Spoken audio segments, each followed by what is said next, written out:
Hey guys, welcome back to Contest Prep University. I'm Joe Klemczewski with Adam Atkinson. We are in the seventh and final episode of the Client Coach Communication series. And Adam, I do want to finish with just talking about the transitional phases that we need to communicate properly through. So as we're approaching peak week, I know there's a time when we say a couple weeks out, hey, let's start talking a little bit more detail. Let's recheck what your sodium levels are. Tell me what day you're going to be traveling and what is your training right now. So I make sure as I set up this peak week, everything is going to be, better. So again, a lot of front-loaded communication to make sure that everybody's on the same page.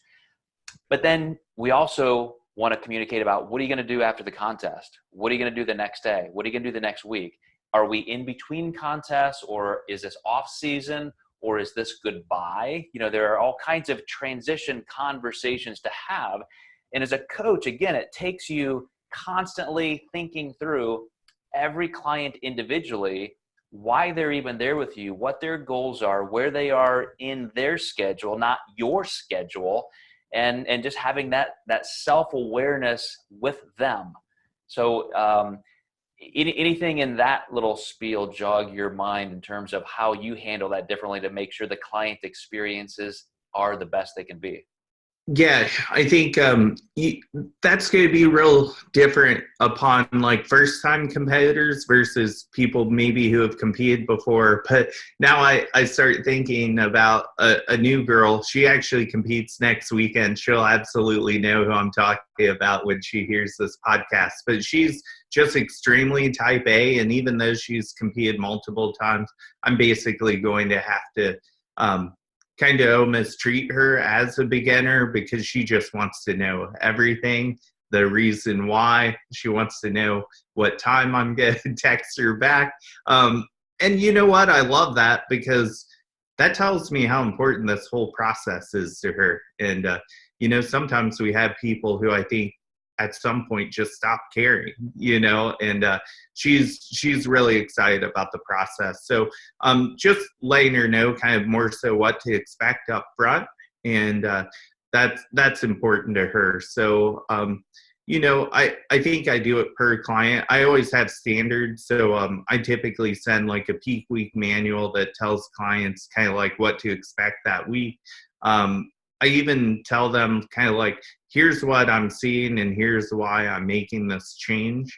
And that's definitely key. I recently this year, I had a client who was going to be doing their weigh-ins while I was on a flight. So I basically kind of gave them a layout of over the next 3 hours, if this happens, this is what I want you to do. So they had a really detailed laid out plan. And the worst thing I could imagine is 3 hours up to his weigh-in, him not being able to contact me. But he was all the way in Dubai, so there was a serious time difference too. So yeah, it was you just always have to give clients comfort with that stuff. Yeah, that's a really good point, because I know sometimes I'm speaking at a camp or traveling on a Saturday or something, and clients are competing, and so I got to say, okay, I'm going to be speaking for the next 45 minutes. Like that's why I'm not answering you. But like you said, he gives some if-then statements. If this happens, do this. If this, then that.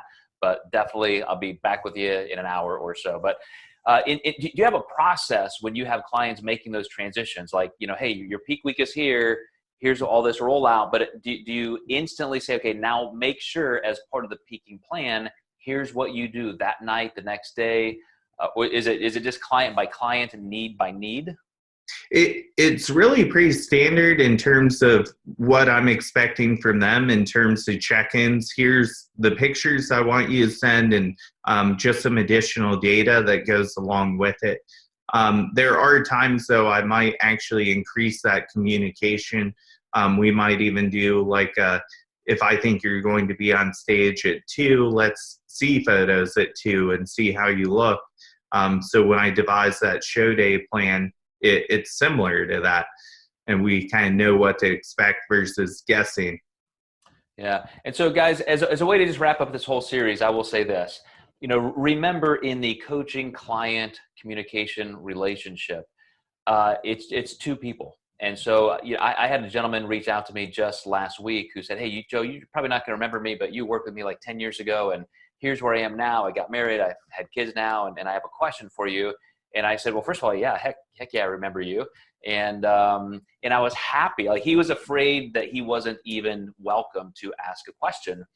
And of course, I answered his question and wanted to know how he's doing and all that. But as a client and a coach, I think it's important that you go into this knowing that you're trying to build relationships that will last. It's not just transactional. And so every single communication opportunity we have is a way to either build or undermine that kind of relationship. So it's just a final word through this whole series. It's even through the technical aspects and the transitions, understand that this is another human being you're talking to. We're trying to get and receive the best information possible, but there's also a methodology to how you receive it and respond back. So, just in terms of keeping communication on a very positive note and very respectful note, I think is helpful on both sides. Adam, what's your final word? Yeah, definitely. Communication obviously goes both ways. So there's always those clients that could say more and voice their concerns, obviously. But I always say, in situations like that, it's just sometimes a mismatch too. Because I'm not one to always fully blame the client by any means. Oftentimes, if there's a lack of communication, there's things I can do to help bring that out of people, hopefully. So well said. Perfect. And thank you guys for watching and listening this entire series in Contest Prep University. We will see you next time with a new topic.